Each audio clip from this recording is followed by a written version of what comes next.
안녕하세요. 평가과장입니다. 이제 명절 코앞이실 것 같은데 모두 새해 복 많이 받으시고요. 저는 또 교육을 진행할게요. 자, 오늘도 2024년 재가장교환기가 응용편 시작하도록 하겠습니다. 자, 오늘은 저번 시간에 이어서 우리 운용규정에 대해서 말씀을 드리도록 하겠습니다. 자, 저번 시간에서는 제가 운용규정의 매뉴얼 살짝 바뀐 부분 말씀을 드렸고요. 편차할 때 어떻게 주의해야 될 걸 말씀을 드렸고요. 또 운용규정을 우리 기간에 맞게끔 수정했다. 어필하는 방법에 대해서 말씀을 드렸습니다. 자, 그럼 이제 오늘부터는 무슨 말씀을 드려야 되냐면, 그럼 우리가 평가에서 우리가 11개 지침 규정을 11개 이 항목들을 넣어야 되는데, 그럼 넣어야 되는 부분을 하나하나 보도록 하겠습니다.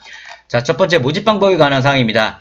자, 눈이 말씀드리지만 저는 제 운영 규정 가지고 설명드릴 수밖에 없어요. 그러니까 기관에서 어디 뭐 협회에서 받으신 거든 어디서 받은 것든 운영 규정 같이 펴놓고 기관에서 갖고 있는 운영 규정과 제가 보이는 운영 규정에서 괜찮은 부분을 발췌해서 또 기간에 맞게끔 만드신 것도 아주 훌륭한 겁니다. 아셨죠? 자, 모집 방법입니다. 평가의 필수 항목이고요.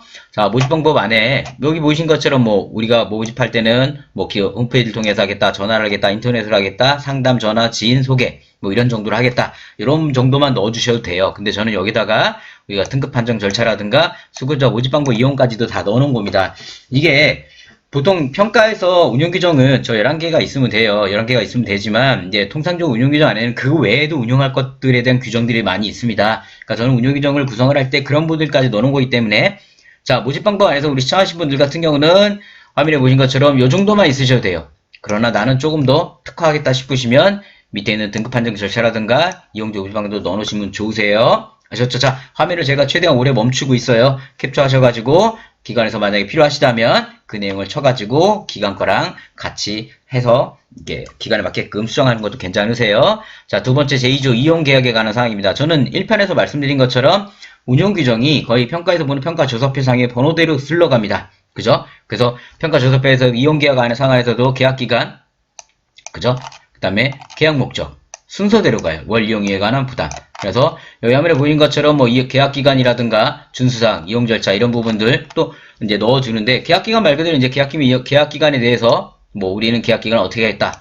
안에 화면에 보인 것처럼 넣어주시면 되는 거고요. 이용 절차 같은 경우도 이제 넣어놨지만 기간에 맞게끔 읽어보시고 우리는 여기서 어떻게 하겠다, 이렇게 하겠다. 이렇게 이제 바꾸시는 것도 나쁘진 않으세요. 자, 여기 보신 것처럼 여기 보시면 제가 예를 들어 보세요. 서비스 제공, 가정 방문하거나 대상자 기관을 이송하여 서비스를 제공한다. 이런 부분에서 우리가 만약에 방문 예약만 한다면 여기서 이만큼을 지우세요. 그죠? 가정 방문하여 서비스 제공하겠다. 방문 예약, 가정 방문 예약 서비스 제공. 이렇게 바꾸시라는 겁니다. 그러니까 이게 왜 우리 기관의 방문요양이 아니에요, 방문무역이 아니에요. 제가 1편에서 말씀을 드렸어요. 저는 운영규정을 제가 제공을 할 때는 제가 컨설팅 해드린 게 아니다 보니까 기관에서 최대한 이제 뭘 더 집어넣는 건 힘드시잖아요. 빼는 건 더 쉬우니까 읽어보시고 우리 기관에 맞게끔 이제 수정을 가하시라는 겁니다. 아셨죠? 자, 계약 목적 같은 경우도 간단하게 넣으셔야 돼요. 여기 있는 것처럼 뭐 수급자, 노인, 관리보험 및 소유자 욕구를 충족시켜 주기 위한 서비스 제공하겠다. 뭐 여기서 1, 2, 3번 이렇게 넣어놨는데 간단하게 넣어놓으셔도 됩니다. 자, 월 이용료 및 그 밖의 비용 부담액입니다. 여기 같은 경우는 아까 제가 1편에서 말씀드렸잖아요. 우리가 운영규정이 제가 원장님들한테 물어봐요. 운영규정이 바뀐 적이 있으세요? 그러면 원장님들이 바뀐 적이 없대요. 정답이 아니죠. 운영규정은 이 부분, 즉 월 이용료 및 그 밖의 비용 부담액 때문에 바뀝니다. 이게 주간보 같은 경우는 비급여 항목이 있겠죠. 비급여 항목에서도 바뀌기 때문에 바꿀 수가 있죠. 그러다 보니까 이 부분이 바뀝니다. 따라서 이 부분을 최신 2023년이면 23년도에 맞게끔 수가 변동하셔가지고 집어넣어 주시는 게 좋으세요. 아셨죠? 자, 그 다음에 신원인수의 권리물 규정. 이게 신원인수의 권리물을 제가 물어보면 다들 그게 뭐냐고 하시는데 보증인을 얘기해요. 보증인. 즉, 보증인. 우리 같은 경우는 보호자라고 생각하시면 돼요. 보호자의 권리와 보호자의 의미를 물어보고 있는 겁니다. 그래서 지금 화면에 보신 것처럼 간결하게 넣어주시는 것도 괜찮습니다. 그 다음에 여기 수급자 및 서비스 제공자의 권리 의무, 이거는 제가 보완한 거예요. 평가에서는 신현세 권리 요건만 있으면 되는데 저는 이제 좀 더 추가로 해가지고 여기 있는 걸 넣는 겁니다. 따라서 기관에서도 만약에 이런 내용을 더 넣으셔도 되고요. 만약에 이런 내용이 나는 필요 없다는 과감히 삭제하셔도 됩니다. 과감히 이 부분 자체를 그냥 날리셔도 상관없습니다. 이렇게. 따라서 이거 결서식 받으신 분은 제가 이렇게 검정색 글씨와 파란색 글씨가 있잖아요. 파란색 글씨는 평가에서 11개 필수 항목이에요. 그러니까 이거는 삭제하시면 안 돼요. 내용을 수정을 가시라는 거고, 만약에 여기처럼 검정색 제2-5조 그죠? 이런 부분들은 있어도 그만 없어도 그만입니다. 단지 우리 기간에 좀 더 있으면 좋다라고 넣어놓은 거니까 읽어보고 판단하시면 되세요. 계약 해제. 계약은 어떤 때 이제 계약을 해제하겠다는 부분이죠. 따라서 읽어보신 다음에 기간에 맞게끔 수정을 하시면 돼요. 그 다음에 이용료 등 비용에 관한 규정. 여기 보신 것처럼 쫙쫙 넣어드렸습니다. 쫙쫙 나눠드렸고 화면 보신 것처럼 이거를 제가 이 짧은 시간 안에 다 읽어드리기가 힘들어요. 운용규정은 워낙 그 안에 내용이 많기 때문에 읽어보신 다음에 아 이게 우리 기간에 내가 가능한 건지 그죠? 그 다음에 만약에 제가 아니더라도 기간을 갖고 운용을 읽어보시면서 아 내가 가지고 있는 내용과 화면의 내용에 어떤 부분에 내가 좀 더 보완하면 좋겠다 이런 부분을 넣어주시면 좋으세요. 그 다음 변경 절차 부분 반드시 들어가야 되고요. 서비스 내용 그 다음에 우리 기간의 급여지급 준수사 이거 같은 경우는 저도 이제 또 추가해 넣은 거예요. 우리 기간의 준수사 방문요약 서비스에서 뭘 준수해야겠다. 우리 업무 범위 우리는 이만큼 해야 되고 하지 말아야 될까 이런 것들을 넣어놓은 거고요. 필수는 아닙니다. 누님 말씀드렸어요. 단지 이런 걸 좀 더 넣어놓으면 좋다. 그죠? 저는 누님 말씀드렸어요. 운영규정에 11개만 딱 넣어놓고 끝나질 않아요. 기관에서 더 이용할 부분들을 넣어놨기 때문에 기관에서 판단하시고 이런 부분 자 우리 시청하신 분도 마찬가지입니다. 파란색은 필수 저 내용은 내 운영규정에 들어가야 돼. 검정색 아 나도 저걸 넣으면 괜찮을 것 같은데 그럼 한번 넣어볼까? 이렇게 보시면 되세요. 아셨죠? 그래서 우리 기관에 준수사항도 넣어놨고요. 기본 의무 우리 기관에서 해야 되는 기간 업무 넣어놨고 배상책 면책 규제는 파란색이죠. 필수로 들어가야 되는 항목이고 면책보험도 넣어놨고 자 여기서 제일 조심하셔야 될 게 운영규정 개정 및 절차입니다. 자 여기 보시면 저는 어떻게 해놨냐면 본 기관의 경우 별도 운영위원회 구성되어 있지 않은 상황이므로 운영규정의 개정은 기관 실무자 자체평가 또는 수급자 의견 수렴 직원회의 등을 통하여 필요시 변경할 수 있다는 거예요. 자 물어봐요. 이거 되게 많이 물어봐요. 평가관들이. 우리 시청하신 분들도 주의하셔야 되는 게 운영규정 11가지 중에 평가관들이 크게 관여하는 부분은 크게 없어요. 근데 그 평가 매뉴얼에 보시면 운영규정대로 기관을 운영했느냐 이 부분 있죠. 그러면서 이거 슬쩍 물어봅니다. 기관에서 운영규정 이런 바뀔 때 어떻게 바꾸고 계시냐. 그죠? 어떻게 바꿉니까? 시설 같은 경우는 바꾼 거에 대한 운영위원회 회의록을 다 확인해요. 근데 우린 제가잖아요. 그 정도까지는 안 해도 됩니다. 운영위원회가 없잖아요. 그럼 이제 시청하신 분들 우리 운영위원회 분기별로 시에 보고하는데요. 그러니까 그거는 운영상 하는 거고 평가에서는 우리 운영위원회가 제가 기관에는 없잖아요. 그죠? 따라서 만약에 별도 운영위원회 하고 계시면 거기에 넣어놓으시면 돼요. 근데 우리는 운영위원회 구성을 크게 안 한다면 운영규정 이렇게 넣어놓으시면 돼요. 그러니까 이 부분은 기간에 맞게끔 반드시 내가 할 수 있는 걸로 바꾸시는 게 좋아요. 만약에 우리는 운영위원회를 통해 바꾸겠다는 평가 운영위원회 꺼내라 그럴 수 있어요. 그죠? 그잖아요. 그러니까 별도로 저도 그래서 여기서 할 수 있다라고 해놓은 거예요. 하겠다가 아니에요. 여기서 잘못해서 제가 어느 그 업체 건지 모르겠는데 기관 들어가서 봤는데 거기 진짜 그렇게 써 있더라고요. 제가 그거 언제 이렇게 물어봤어요. 이대로 운영규정 개정했냐고. 아니 자기 처음 봤대요. 그러니까 반드시 이제 어디서 받은 것등 있지만 한번 읽어보신 게 좋지만 반드시 운영규정의 개정 및 절차는 기간에 맞게끔 따라서 저 같은 경우는 우리 제가 기관들은 직원회의 우리 운영위원 으로 하시는 게 좋을 것 같고요. 그 다음에 우리 주간보고 같은 경우는 자체 뭐 직원회의를 통해 하시든 뭐 그렇게 하셔도 나쁘진 않고요. 아니면 직원회의를 통해서 하시는 것도 나쁘진 않고요. 근데 평가에서 주간보고는 직원회의가 없죠. 운영위원회도 없어요. 보호자회의밖에 없네요.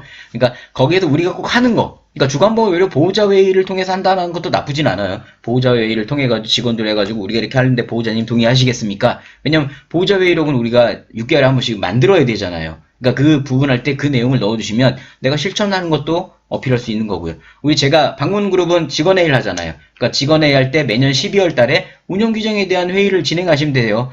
내년도 우리 운영규정인데 우리 직원분들 개정할 만한 게 있습니까? 아니 없어요. 이런 식으로라도 10월에 넣으면 증명이 되겠죠. 그래서 운영규정 개정 부분은 되게 주의하셔야 됩니다. 자, 여기 보시면 인력관리 규정 넣어놨고요. 이런 거 같은 경우는 없어도 됩니다. 단지 근로자 채용, 복무 규정 이런 것들 들어가야 되니까 제가 하나씩 넣어놓은 거고요. 자, 그래서 이런 부분들 평가관들이 이제 특별하게 막 그 기간에 어긋나진 않아요. 그러니까 이대로 사용하거나 이거에 맞게끔 기관에서도 한다면 크게 문제는 없으세요. 그 다음에 근무 성적 부분도 기간에 판단하시고 그 다음에 우리가 근로자 상벌 규정에 있어서 징계 그 다음에 보수에 관한 사항 이런 부분들은 기간에 맞게끔 내가 할 수 있는 거를 넣어주시는 게 좋아요. 할 수 있는 거 못하는 거 넣으시면 안 돼요. 자, 퇴직금 급여제도도 여기다 넣어놓으셔야 되잖아요. 저는 여기에다가도 꼭 이렇게 넣어놔요.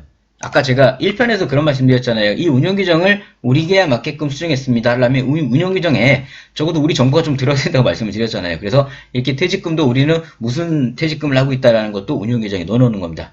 자, 간단하겠죠? 예를 들어 우리가 이렇게 뭐 이게 아니더라도 우리가 뭐 2023년도에 그죠? 뭐 1월달에 뭐 퇴직연금으로 바꿨다 하시면 그 내용을 기재하시면 되는 겁니다. 자, 근로조건, 취업규칙, 임금지급 넣어놨고요. 직원의 복리후생 규정. 복리후생도 제가 기관 가서 복리후생 규정 보면 어마어마하게들 넣어놓으세요. 근데 복리후생은 평가에서는 어디든 100개 넣어라, 10개 넣어라 이런 게 없어요. 딱 기관에서 할 수 있는 것만 넣으세요. 자, 여기서 눈에 보이신 것처럼 우리가 못할 건 없잖아요. 그죠? 간단하게 여기다 근데 뭐 해외여행 보내주겠다부터 해가지고 막 어마어마하게 넣어놓으신데 그거 실천했냐 물어봐요. 그럼 이건 내가 실천 못할 것 같은데 이건 실천이 안 될 것 같은 거는 원장님들 절대 시청하신 분들 넣어놓으시면 안 됩니다. 아셨죠? 포상 규정도 마찬가지세요. 우리가 복리후생 안에는 복지와 그 다음에 포상으로 나뉘잖아요. 우리 평가 항목도 별도로 있는 것처럼 이 포상도 우리가 이제 어떻게 하겠다 해서 각 포상 기준을 넣으시고 포상 선정 방법도 가끔 평가관이 확인할 수가 있어요. 포상 항목에서도 그럴 때는 어떻게 우리가 하겠다 그런 부분도 저는 이렇게 이제 수급자 보호자의 보호자나 수급자 또는 같이 일하는 근로자의 추천을 통해 가지고 우리가 선정을 하고 있습니다. 이거를 어떤 기관들은 근로자 만족도 조사를 진행합니다. 근로자 업무 그 향상도 해가지고 그 점수가 제일 높은 분으로 주겠다 해서 실제 그걸 해요. 그러나 그것도 되게 좋은데 저는 되도록이면 서류를 줄이려고 노력하는 사람이다 보니까 그렇게까지 안 하고 이렇게 하시는 게 더 좋다라는 말씀을 드리겠습니다. 휴가 규정, 안전 감염과 보건에 관한 사항 다 넣으시는 거고요. 근결계 질환, 감염 예방 규정, 근로자 고충 처리. 고충 처리 절차는 평가번호 7번인가요? 직원 권익보호 안에 새로 있잖아요. 직원 고충 처리 지침이. 그 지침과 얘가 맞아야 됩니다. 틀리시면 안 돼요. 그죠? 운영 규정 안에는 모든 게 연동돼서 같이 한 번에 하나의 통합 규정입니다. 그 안에 따라서 맞추셔야 되는 거고요. 고충 처리 절차도 너무 복잡하게 하지 말라고 말씀을 드렸어요. 간단하게 센터 별도 경과 센터 상담을 통해서 센터가 이제 진행을 한다. 또는 우리가 이제 평가에서 지금 고충 처리하면 필수로 나야 되잖아요. 그래서 그런 부분들 이제 여기 보신 것처럼 그래서 이제 고충 처리 지침에다 고충 처리함을 넣어버렸어요. 이렇게 그러니까 그런 식으로 내가 실천할 수 있는 거 위주로 구성하시는 게 좋다는 말씀드립니다. 참고로 지금 화면에 보신 것처럼 이제 제가 1월 초 정도에 서식 업데이트를 한번 했어요. 해가지고 이제 아마 평가바이블 2023년도 거 구매하신 분들은 업데이트 서식 제공한다고 아마 안내 문자가 나갈 겁니다. 안내 문자를 받으신 분들은 눈에 말씀 2023년 거에 대한 바이블을 구매하신 분이에요. 예전에 2021년에 구매하셨거나 뭐 2022년에 구매했다고 해서 저희가 드릴 수는 없어요. 매년 업데이트를 뭐 계속 할 수는 없는 거니까요. 그래서 그분들은 아마 제가 작년 11월인가요? 10월달 업데이트 한번 서비스를 해드렸고, 이제 그 이후에 2023년도에 구매하신 분들, 2023년도 버전 구매하신 분들은 아마 업데이트 서식을 안내를 드릴 테니까 그때 이메일 주소를 문자로 주시면 그 해당 이메일로 보내드릴 예정입니다. 자, 의료 서비스라든가 기타 준용사항 이렇게 들어가시면 되세요. 여기까지가 이제 평가 운영 규정이신데, 이제 여기 기타 운영 규정 같은 것들도 기관에서 보시고 저는 이제 이 정도 넣어야 된다고 한 겁니다. 자, 지금 운영 규정 하나를 11가지를 이제 봤어요. 보시는 것처럼 결국 운영 규정이라고 하는 거는 여기 보이시는 이 11가지가 들어가면 됩니다. 이용자 모집 방법부터 우리 고충 처리까지 들어가시면 되기 때문에 이 부분만 들어가시면 돼요. 어디서 받았든 간에 단지 그 내용이 이게 제일 중요해요. 내가 할 수 있는 거, 우리가 하는 거, 있는 거, 그게 아니다 싶으면 지우거나 삭제하거나 또는 내가 있는 거, 그 대신 제목은 지우시면 안 돼요. 제목은 반드시 있어야 되는 겁니다. 아셨죠? 자, 그럼 운용규정 이제 어떻게 작성하고 어떻게 내용 구성하는지에 대해 설명을 드렸습니다. 그러면 이제 주의하셔야 될 거를 좀 말씀을 드릴게요. 자, 운영규정은 평가 점수가 1점이 배정되어 있으세요. 난이도는 최상이 될 수도 있고요. 중간도 될 수 있습니다. 최상은 뭐냐면 내가 만들겠다 하시는 기간은 최상이에요. 중간 정도라는 건 뭐냐면 내가 어디서 받았다면 중간 정도 나이밖에 안 됩니다. 예전에는 극상 나이도였지만 지금은 많이 낮아졌다 보시면 되고요. 그 다음에 운영규정은 전체 평가 항목과 연결이 되야 됩니다. 아까 제가 운영규정 안에 보여드린 고충 처리함, 지침이라든가 퇴직금 지침이라든가 이런 부분이 우리 평가의 별도 항목으로 있는 거잖아요. 걔와 맞아야 됩니다. 예를 들어 왜 이걸 여기다 적어놨냐면 내가 예를 들어 운영규정 A라는 기관에 받아오고 고충 처리 지침이 필요한데 B에서 받아왔어요. 좋다고 그걸 내놨는데 두 개가 틀릴 수 있어요. 그죠? 그래서 되도록 평가는 연동성이 되게 중요해요. 그러니까 막 여기저기 받아오시면 확인을 꼭 하셔야 된다는 겁니다. 틀릴 수가 있어요. 운영규정은 잘 보이는 곳에 비치하는 겁니다. 게시하는 건 운영규정의 개요라는 걸 게시해야 돼요. 우리 수급자 알 권리 보장 항목에 있는 그 운영규정의 개요를 게시하는 거지 운영규정을 게시하는 게 아닙니다. 그 차이는 영상을 통해 또 말씀을 드릴 거예요. 당연히 운영규정은 누구든 볼 수 있는 게 비치해야 하며 새롭게 신규 직원 입사하거나 연일에 직원들의 교육을 진행하시기 때문에 반드시 운영이 잘 보이는 게 하고, 여기서 또 하나 말씀드릴게요. 기관에 가보면 운영규정을 정말 깔끔하게 해놓으세요. 낙서, 밑줄 하나도 안 그어놓으세요. 자, 그러면 여기 보이는 것처럼 우리 평가에서는 운영규정을 교육하게 돼 있잖아요. 교육을 그렇게 했다는데 운영규정이 깨끗합니다. 뭐라고 하실래요? 이거 평가 대비해서 새롭게 출력한 겁니다. 이것도 좋아요. 그것도 인정합니다. 그것도 좋은 방법인데 그것보단 차라리 운영규정에 밑줄을 많이 그어놓으세요. 형광펜도 칠하시고 교육한 것처럼 옆에도 막 구겨놓으시고, 그죠? 막 그렇게 해가지고 최대한 좀 허름하게, 오히려 그게 더 평가관이 바라볼 때는 정말 운영규정을 기관에서 정말 잘 보는 게 누구나 많이 봤구나 라고 판단할 수 있습니다. 저는 실제 그렇게 하고 있어요. 아셨죠? 자, 그런 것도 하나의 꿀팁으로 말씀드린 거예요. 운영규정은 직전 4년치에 대한 자료 출력과 편찬을 해야 된다라고 1편에서 말씀을 드렸습니다. 지금은 평가 바이브라인에 있는 꿀팁 설명 중입니다. 꿀팁. 제발 책을 두껍다고 그걸 저렇게 하지 마세요. 이번에 저희가 아마 책이 또 개정된 게 지금 나가서 잘라 쓸 수 있게끔 각 표지들을 다 집어넣어서 나갔기 때문에 아마 기관에서 좀 잘라서 사용하셔도 됩니다. 운영규정은 평가조사표상에서 확인하는 순서대로 구성하는 게 좋습니다. 제가 1편에서 말씀을 드렸어요. 그 이유는 그래야 빨리 끝나요. 빨리 끝나는 게 좋습니다. 그 다음 제일 중요한 운영규정은 출력 후, 그죠? 기관에서 편철을 하셨다면 반드시 포스트잇으로 편철 작업을 진행하시는 게 좋으세요. 운영기관에 많은 시간들을 할애합니다. 평가관들은. 그 이유는 뭐냐면 당연히 기관의 평가를 준비했냐는 간단하게 판단할 수 있어요. 운영규정 안에 신원인수의 권리무효 규정 어디 있습니까? 찾아야 돼요. 찾을 자신 있으세요? 시청하신 분들? 못 찾겠다면 표시하세요. 표시하시면 내가 못 찾을 일은 없겠죠. 자, 그렇게 진행해서 꿀팁을 말씀드렸고요. 자, 질문과 답변. 예전부터 질문과 답변을 좀 볼게요. 우리 뭐를 궁금해하는지 한번 보겠습니다. 자, 운영규정에 따라 기관을 운영하면 기록을 어떻게 관리하면 평가식이 어떻게 해야 되나요? 그죠? 우리 왜 평가 매뉴얼 기준에 이번에 운영 규정에 따라 기관을 운영하고 계시나요? 네, 잘하고 있습니다. 그죠? 답변. 운영규정 및 지침 기준 2번은 운영규정에 따라 실제로 기관을 운영했는지 확인하며 운영규정 항목에 따라 확인하는 서류가 달려 있습니다. 예를 들어 이용계획하는 사항은 실제로 규정대로 작성됐는지 급여계획서를 확인할 수 있습니다. 아까 제가 말씀을 드렸잖아요. 운영규정 개정 절차 방법 운영위원회를 통해 하겠다. 그럼 평가관이 꺼내라 그래요. 운영위원회를. 그러니까 내가 할 수 있는 걸로 규정을 수정해라.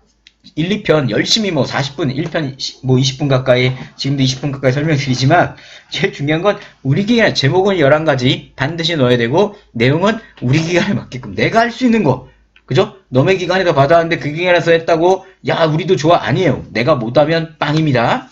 자, 운영규정은 연도별 마련되어 있어 하나요? 자, 아까 저는 4년치를 하라고 했는데 공단에서는 뭐라고 했죠? 지표적인 기간에 유효한 운영규정이 있는지 확인하며 매년 개정된 운영규정이 있는지 여부는 확인하지 않습니다예요. 그죠? 그러면 이거대로 한다면 2023년 것만 넣어놓으시면 돼요. 그래서 제가 1편에서도 그런 말씀 드렸잖아요. 2023년 것만 넣어놓는다. 그 다음에 4년치를 넣어놔야 된다. 근데 저라면 저는 4년치를 넣어놓는다. 종이 아끼진 않는다. 왜냐면 이 부분에서 평가관들 성향이 갈려요. 분명히 G&A 질문과 답변에서는 개정된 운영규정은 확인하진 않고 유효한 운영규정인지만 23년간만 보고 끝내겠다라는 거예요. 근데 아까 왜 운영규정에 예를 들어 개정이 된 게 있습니까? 그럼 개정된 거 꺼내라고 할 때 어떻게 하실 거예요? 그잖아요. 평가한테 그럼 없다라고 계속 우겨야겠죠? 근데 그건 아니잖아요. 그죠? 운영규정 안에 분명히 수가가 있는데 어떻게 하실 거예요? 그럼 바뀐 거 보여줘야 되잖아요. 그러니까 이 질문과 답변으로 인해서 원장님들이 혼동이 와요. 저는 이제 그거를 평가 때 여러 가지 얻어맞다 보니까 알고 말씀드린 거예요. 되도록이면 4년치를 넣어놓으시는 게 평가 때 얼굴 붉힐 일 없습니다. 붉히는 이유는 뭐냐면 내가 부끄러워진다라는 겁니다. 내가 그런 일은 없게끔 4년치를 저는 추천을 드립니다. 자, 오늘 지금 꿀팁이랑 질문과 답변 또 작성은 어떻게 해야 되는지 말씀을 드렸습니다. 자, 운영규정, 응용편 어떻게 좀 도움이 되셨나요?